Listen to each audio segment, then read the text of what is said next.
사도행전 18장입니다. 다 일어나셔서 사도행전 18장 12절부터 23절까지.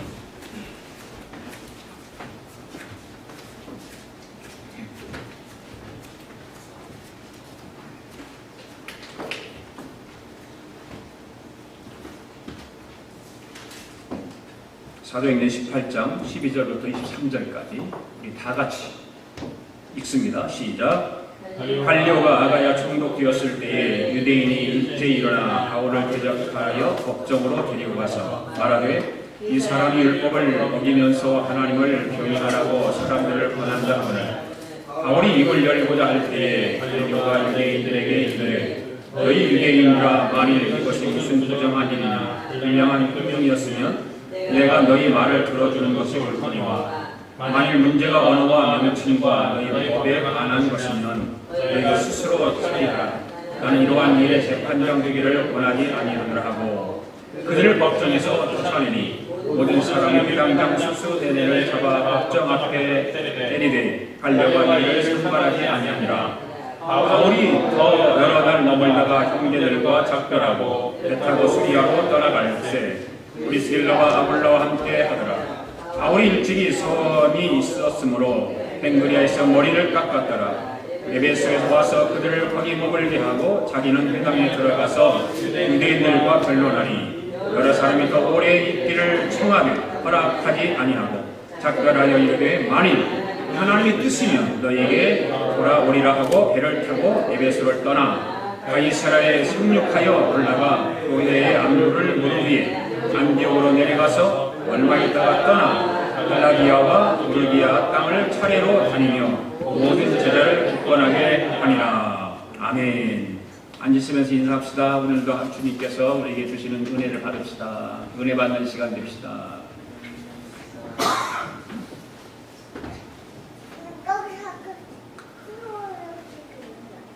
이 세상에는 많은 사람들이 억울한 일을 당하는 사람들이 참 많습니다.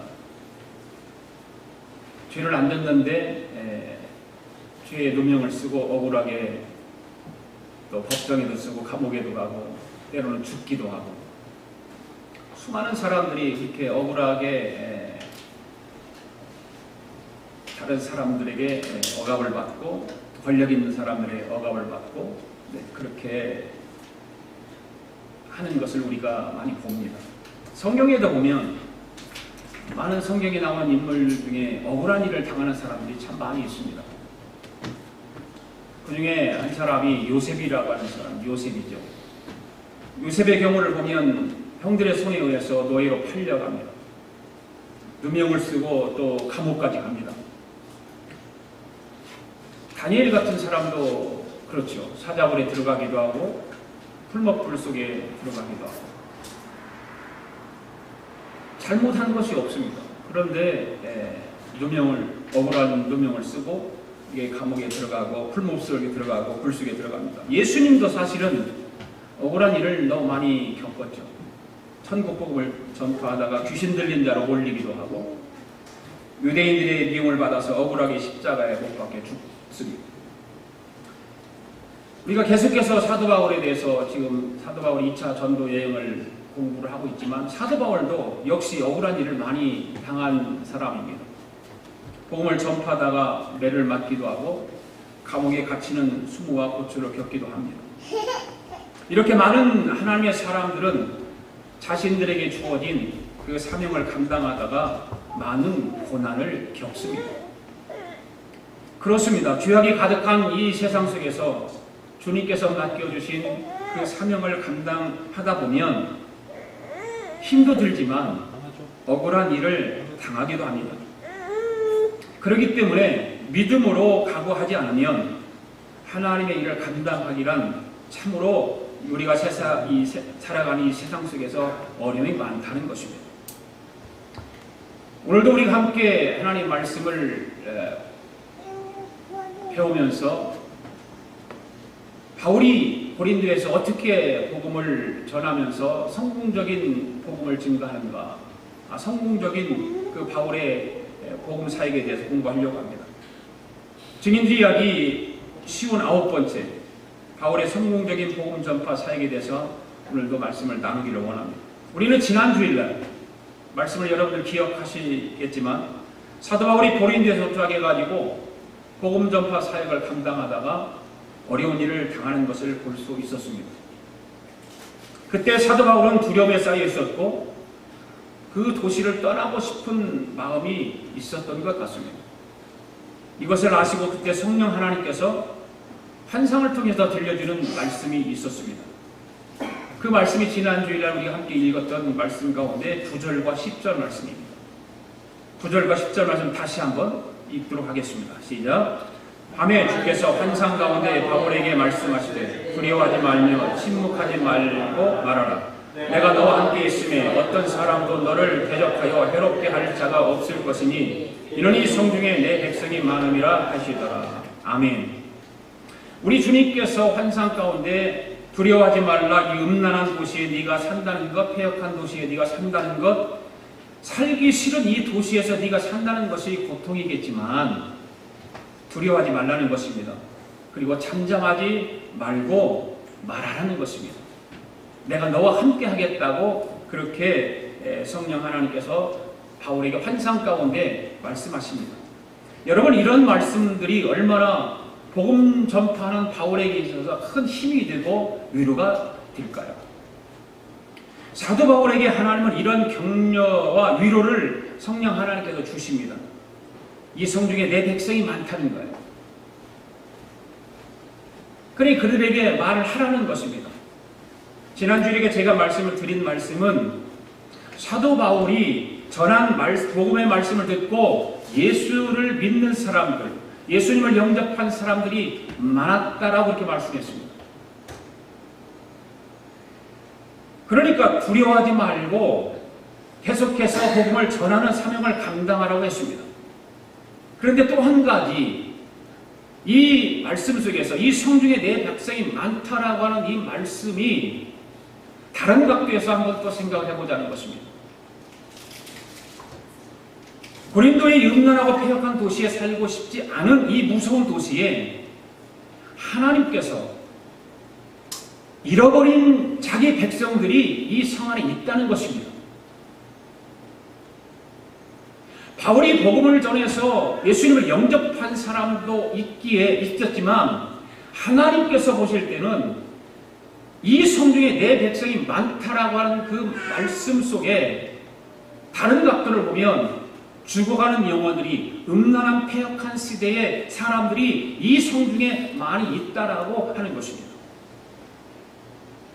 비록 음란에 빠져 살고 있지만 이 사람은 마귀의 자식이 아니라는 것입니다. 바로 하나님께서는 내 자식이라고 말하고 있는 거예요. 그들이 내 백성이라는 것입니다. 그렇게 하나님은 바울에게 환상을 통해서 말씀하십니다. 이 말씀의 뜻이 무엇일까요? 바로 하나님께서 나는 내 자녀를 반드시 찾겠다는 것입니다. 그것이 하나님의 열심이고 하나님의 마음입니다. 음란하고 폐역한 그 도시 안에 있는 사람들을 하나님은 자기의 자식이라는 것입니다. 자기의 자녀라는 것입니다.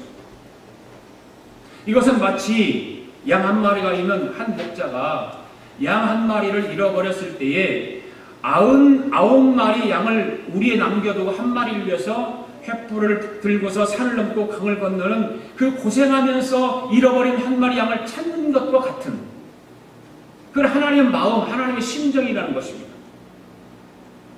이 잃어버린 한 마리를 볼 때, 한 마리 양을 볼 때 그렇게 찾을 만한 가치가 있는가라는 것입니다. 우리가 이성적으로 보면, 우리가 어떤 상식적으로 보면 안 찾아도 되는 것입니다. 99마리가 더 중요한 것입니다. 한 마리 이런 양보다 99마리가 더 중요한 것입니다. 그렇게 희생을 하고 시간을 내고 고생을 해서 찾을 가치가 없다는 것이죠. 왜? 돈 주면 살 수 있어요. 한 마리 양쯤은 돈 주고 살 수 있습니다. 그러나 하나님은 그것을 그 가치로 보지 않았어요. 한 마리 양으로 본 것입니다. 돈으로 따지면 별것 아니지만 그렇게 말 안 듣는 것을 보면 버려두고 싶지만, 그러나 하나님 마음으로 보면 내 자식이니까 내 자식이니까 찾아야 된다는 것입니다. 찾는다는 것입니다. 마치 이것은 돌아온 탕자의 비유에서 말하고 있는 그 아버지의 재산을 가지고 멀리 떠나서 허랑방탕하게 살아버린 그 탕자를 문 앞에서 기다리는 아버지의 마음과 같다는 것이죠. 그 아들이 돌아오기 전까지 잠을 잘 수가 없습니다. 그 아들이 돌아오기 전까지는 맛있는 음식을 먹을 수가 없습니다. 그 아들이 돌아오기 전까지는 좋은 의복을 입을 수 없는 아버지의 마음, 이것이 바로 하나님의 마음이라는 것입니다. 이 백성 중에, 이 도시에 내 백성들이 있다, 이런 하나님의 심정을 사도 바울이 전달받았습니다. 그래서 사도 바울이 하나님의 마음과 똑같은 마음을 갖게 되었고, 그 하나님의 마음을 가지고 계속해서 복음을 전하기 시작합니다. 여러분은 하나님의 사람입니까? 아멘. 여러분은 하나님의 사람입니까? 아멘. 예. 그렇다면 하나님의 마음을 가져야 되는 것입니다. 하나님의 사람이라면 반드시 하나님의 마음을 가져야 됩니다. 여러분이 하나님의 사람이라고 생각한다면 하나님의 생각을 가지셔야 되는 것입니다. 그 생각을 가진 사람이 정말 하나님의 사람인 것입니다. 사도 바울은 고린도에서 무려 1년 6개월 동안 그곳에서 하나님의 복음 전파를 위해서 사역을 감당합니다. 그가 1년 6개월 동안 한 장소에 있었던 이유는 무엇일까? 바로 성령 하나님께서 환상 가운데 보여주신 여기에 내 백성이 많다라고 하는 주님의 음성 때문에, 때로는 고통과 어려움과 환난이 있었지만 그 음성을 붙들고 1년 6개월 기간 동안 그곳에서 복음을 전하게 된 것입니다. 주님께서 원하시는 하나님의 마음이 가지고 있는 그 마음을 바울이 받아서 자기 백성들을 다 찾기까지는 나는 여기서 고통스럽다라고 또 살기 어려운 것이라 할지라도 그럴 수 없다는 마음을 갖기 시작하는 것입니다. 여러분, 왜 우리는 이 사무소에서 살고 있습니까? 이곳의 날씨가 너무 좋아서 그렇습니까? 공기가 너무 좋아서 그렇습니까? 직장에 다니기가 좋기 때문에 그렇습니까?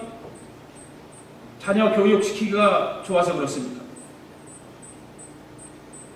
여러 가지 이유가 있을 것입니다. 어떤 사람들은 특별한 이유 없이 살아갑니다. 그냥 살다 보니까 이곳에 살게 되었다라고 말합니다. 다 이유 있는 이유입니다. 그러나 저와 여러분이 하나님의 사람이라고 한다면, 여러분이 그리스도인이라고 한다면, 내가 이 자리에 있으면서 이 지역에 사는 것은 자녀 교육도 있고 직장도 있고 살기가 좋아서 여러 가지 이유가 있겠지만, 누가 물어본다면 이렇게 말씀하셔야 됩니다. 이 도시에 하나님의 백성이 많이 있기 때문에 나는 이곳에 산다.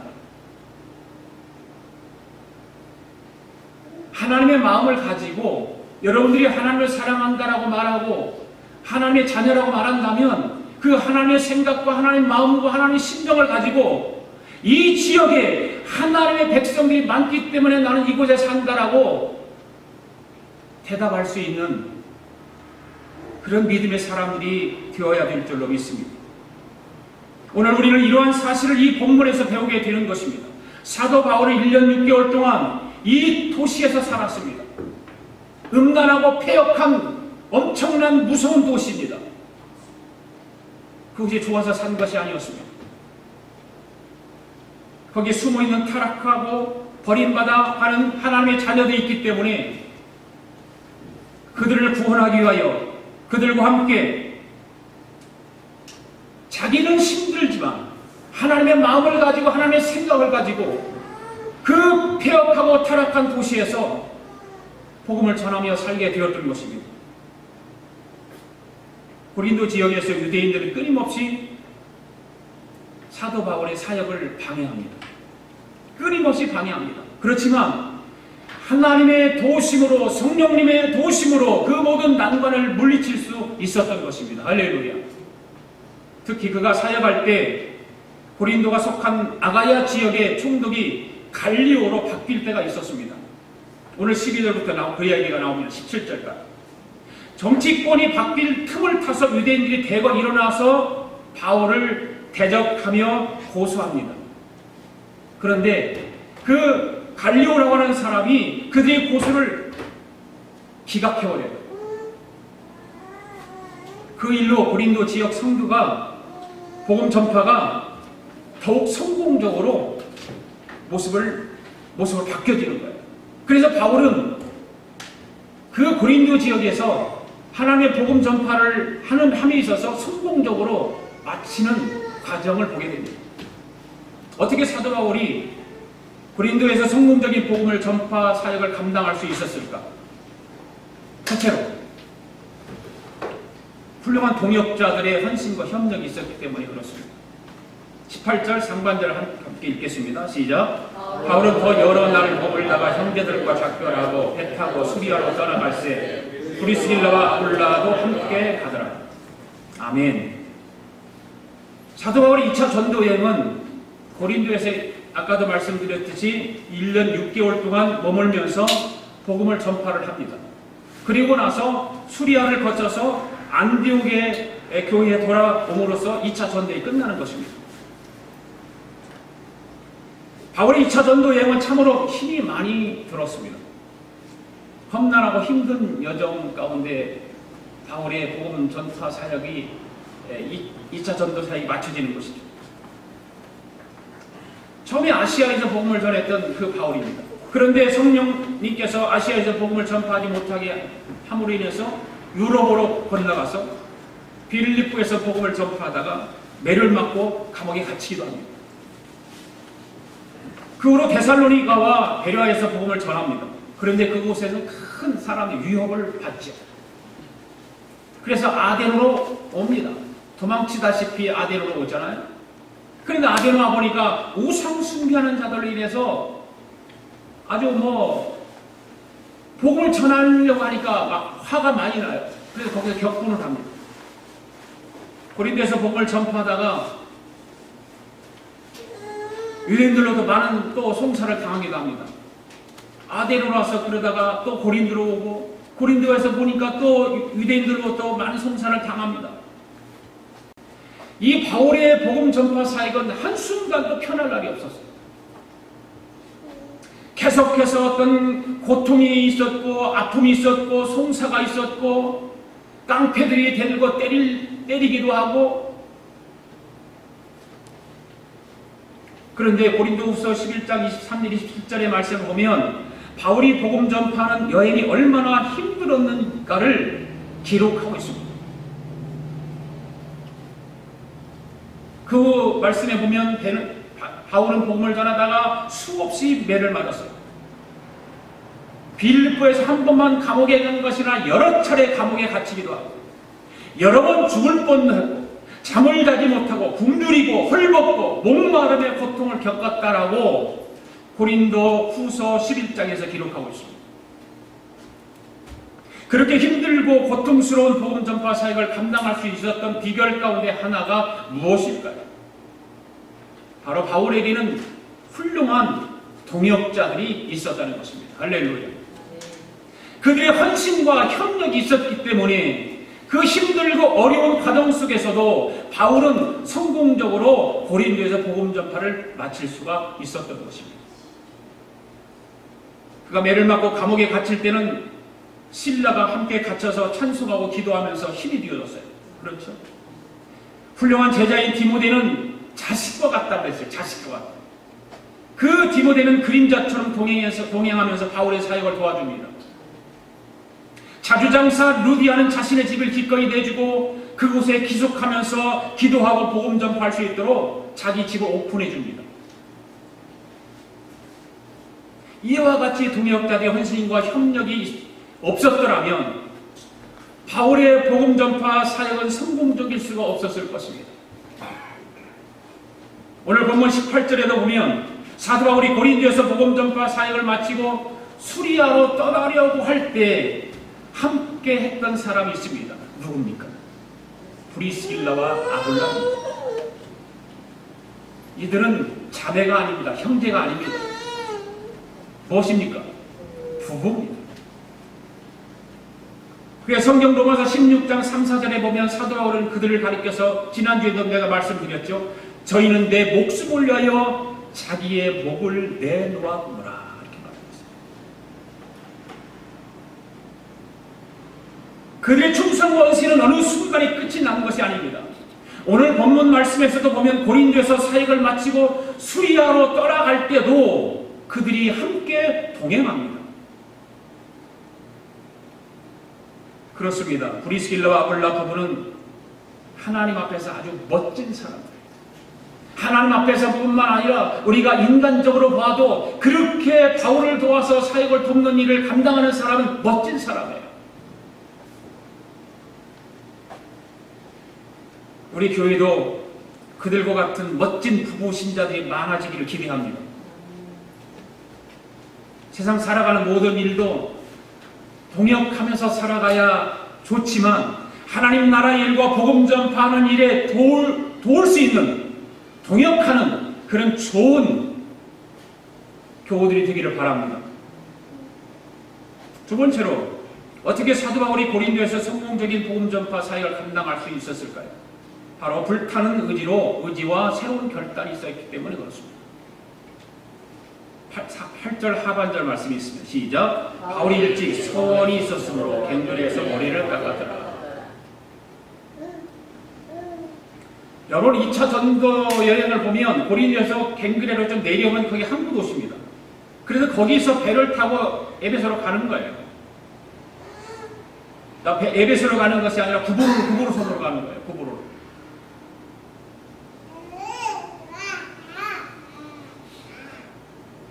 머리를 그곳에서 깎았다고 하는 것은 바울이 고린도에서 복음 전파를 하면서 일전 동안 머리를 깎지 않았다는 얘기 아닙니까? 깎았다는 얘기입니다. 바로 바울의 심정은 어떤 심정을 가지고 고린도에서 복음을 전했을까? 바로 구약에 나실인들이 있었어요. 바로 그 나실인들의 마음을 가지고 고린도에서 바울이 복음을 전한 것입니다. 그런 모습에는 고린도에서 복음을 전파를 반드시 좀 일으키고 말겠다는 바울의 단호한 의지와 결단이 있었던 것입니다. 바울은 고린도에서 복음을 전파를 하기 전에 어디서 전파했죠? 고린도 전에 아덴에서 복음을 전했습니다. 그곳에서 성공했나요? 실패했나요? 실패했습니다. 사도 바울은 가는 곳마다 교회를 세웠습니다. 빌립보에도 가서 빌립보 교회를 세웠습니다. 데살로니가에 가서도 데살로니가 교회를 세웠습니다. 에베소에서도 에베소 교회를 세웠습니다. 그런데 아덴에서는 교회를 세우지 못했어요. 실패했어요. 고린도에도 고린도 교회를 세웠어요. 그래서 아덴 지역을 떠나서 고린도로 향하면서 사도 바울은 자신의 전도 방법을 회개했습니다. 어떻게 회개했을까요? 아덴에서는 복음을 전파해서 어떤 식으로 복음을 전파했습니까? 그들이 가지고 있는 사상, 그 아덴 사람들이 가지고 있는 어떤 그런 사상을 가지고 복음을 전했어요. 십자가 복음을 전하고 예수 그리스도만을 전해야 되는데 그들이 이해할 수 있는 그걸 가지고 십자가 얘기는 안 했습니다. 예수 그리스도 얘기를 안 했습니다.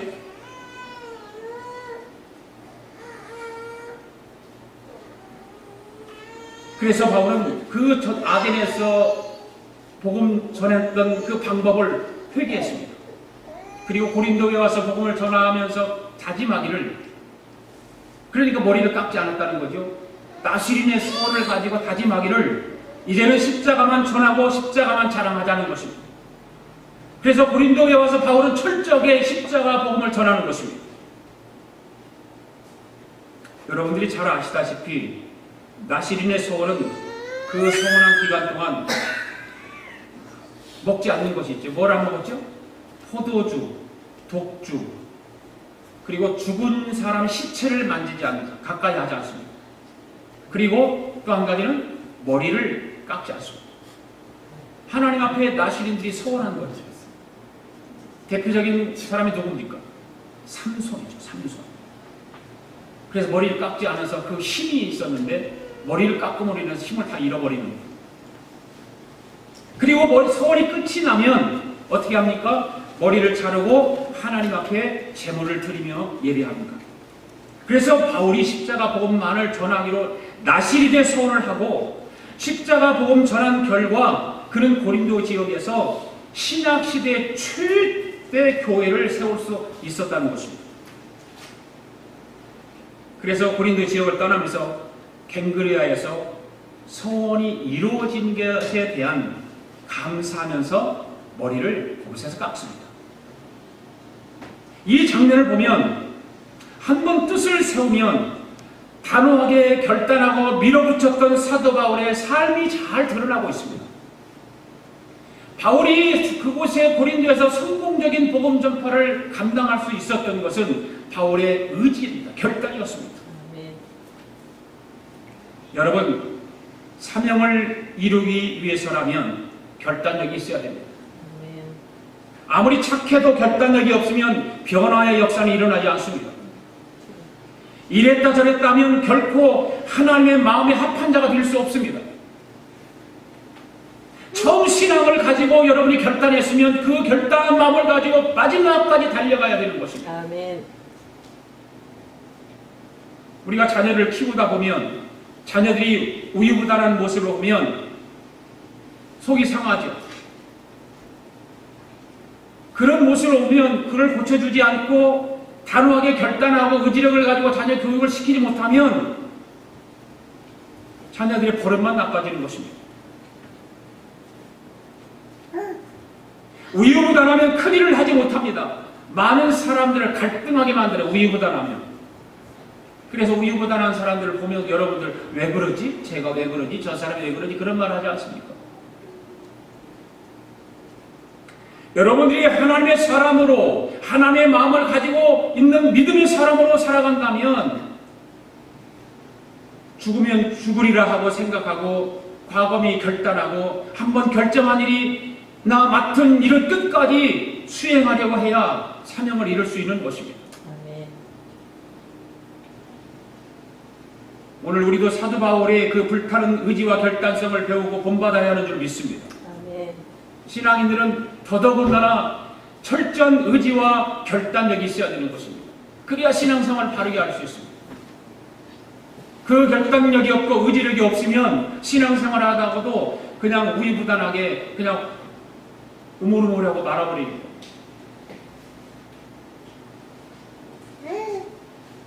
그래서 의지가 없고 결단이 없으면 하나님 앞에 맡겨진 사명을 잘 감당하지 못하는 것입니다. 의지가 없고 결단성이 없이 그저 타성에 젖어서 주님의 일을 하다 보면 발전이 없어요. 발전이 없으니까 오히려 퇴보하고 낙후되고 떨어지는 것입니다. 아무리 작은 일을 할지라도 의지와 결단성을 가지고 최선을 다하는 저와 여러분들 될 수 있기를 바랍니다. 마지막 세 번째는 어떻게 사도 바울이 고린도에서 성공적인 복음 전파 사역을 감당할 수 있었을까요? 하나님의 뜻을 따라서 사역을 했기 때문에 바울은 고린도에서 성공적인 복음 전파를 감당할 수 있었습니다. 19절부터 21절까지 읽습니다. 시작. 에베소 와서 그들을 거기 머물게 하고 거기는 회당에 들어가서 유대인들과 변론하니 여러 사람이 더 오래 있기를 청하되 허락하지 아니하고 작별하여 이르되 만일 하나님의 뜻이면 너희에게 돌아오리라 하고 배를 타고 에베소를 떠나. 고린도를 떠난 그 바울이 수리아를 지나서 갱그리아에서 머리를 깎았습니다. 그리고 도착한 곳이 에베소입니다. 에베소에 도착한 바울이 곧바로 어디로 가냐면 유대인 회당에 들어가서 그곳에서 복음을 전파하고 가르칩니다. 그러니 모든 사람들이 막 은혜를 받고 난리가 났어요. 그러니까 사람들이 은혜 받으면 좋으니까 바울을 그냥 그곳에 머물기를 원했어요. 그래서 청합니다. 이곳에 지금 계속 좀 머물러 있어라.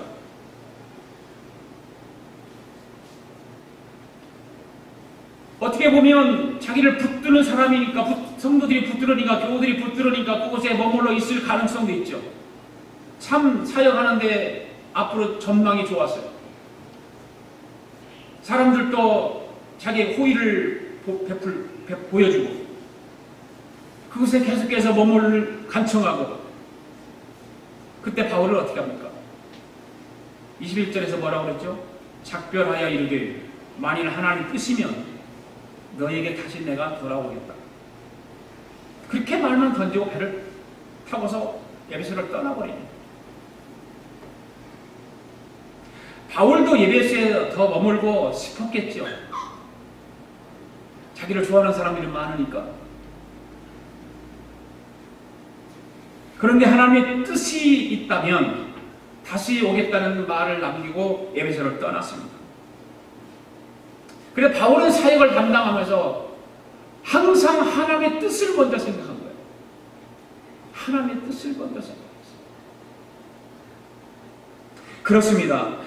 모든 일에 하나님의 뜻을 먼저 살펴야 합니다. 여러분들과 제가 신앙생활을 하면서 하나님의 뜻을 먼저 살피지 않으면 우리는 인본주의에 빠져들게 마련이에요.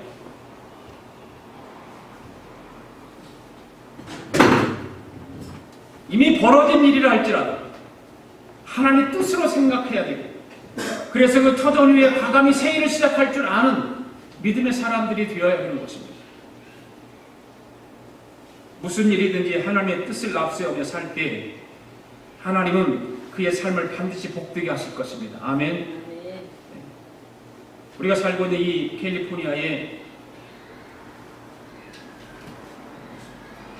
캘리포니아가 이 북가주에 대재벌이면서 인품이 훌륭한 존경받는 한 상원 의원이 있었습니다.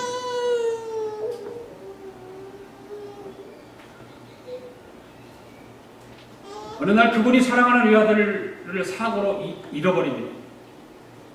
이쯤 하면 누군지 기억할 수 있을 텐데, 그런 삶의 의미와 희망을 잃고 자신의 삶이 끝났다고 생각하고 탄식하며 지납니다. 그런데 어느 날 꿈에 아들이 나타나요. 꿈에 아들이 나타나서 자기 아버지에게 이 아들이 이야기합니다. 아빠 왜 낙심하세요? 이 미국의 수많은 젊은이들이 있잖아요. 저 대신 그들을 위해서 일해주고 그들을 사랑해주세요. 그렇다면 그들이 아빠의 아들이 될 거예요. 꿈에서 깜짝 놀라 깼습니다. 그리고 나서 곰곰이 생각하고 기도하면서 자기가 가지고 있는 자기의 전 재산을 털어서 대학을 했습니다. 그 사람 누굽니까? 스탠포드 대학이 그래서 생기는 것입니다.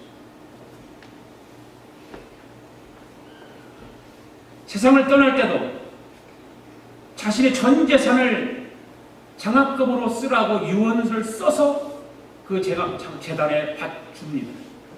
전 재산을.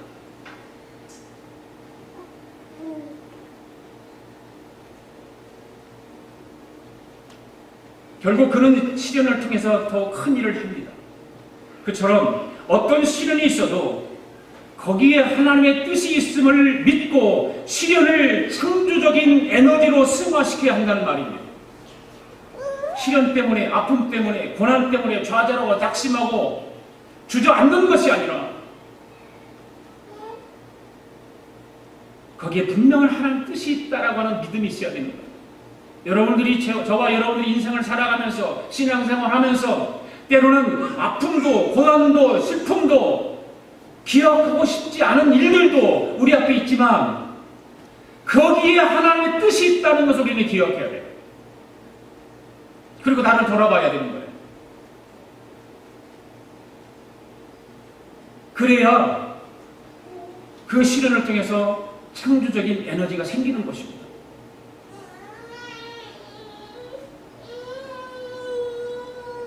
22절, 23절 말씀도 있습니다. 시작. 가이사랴에 상륙하여 올라가 교회의 안부를 물을 후에 안디옥으로 내려가서 얼마 있다가 거기 안 올렸나요?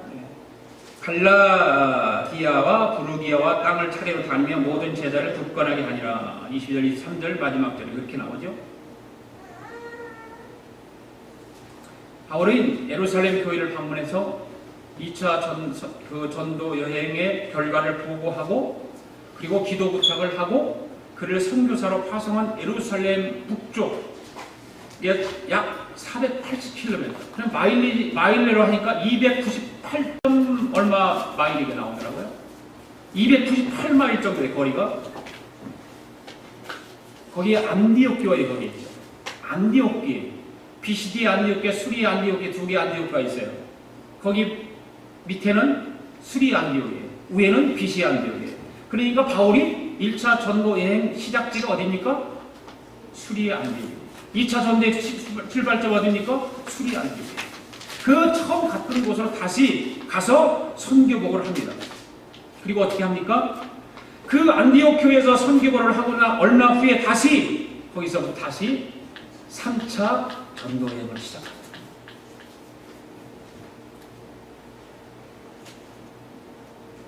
사랑하는 교회 여러분, 여러분이 하시는 모든 일이 성공적이기를 원하십니까? 아멘. 그 분야에 좋은 동역자와 협력자를 만나도록 기도할 수 있기를 바라요. 아멘. 여러분의 인생을 성공하기를 원한다면, 신앙생활에 성공하기를 원한다면 여러분들에게도 동역자가 필요해요. 친구가 필요해요. 이웃이 필요합니다. 좋은 사람들이 여러분들의 이웃이 될 수 있도록, 친구가 될 수 있도록, 동역자가 될 수 있도록 기도하십시오. 네. 그리고 노력하십시오. 그리고 불타는 의지를 가지고 결단력 있는 삶을 사십시오.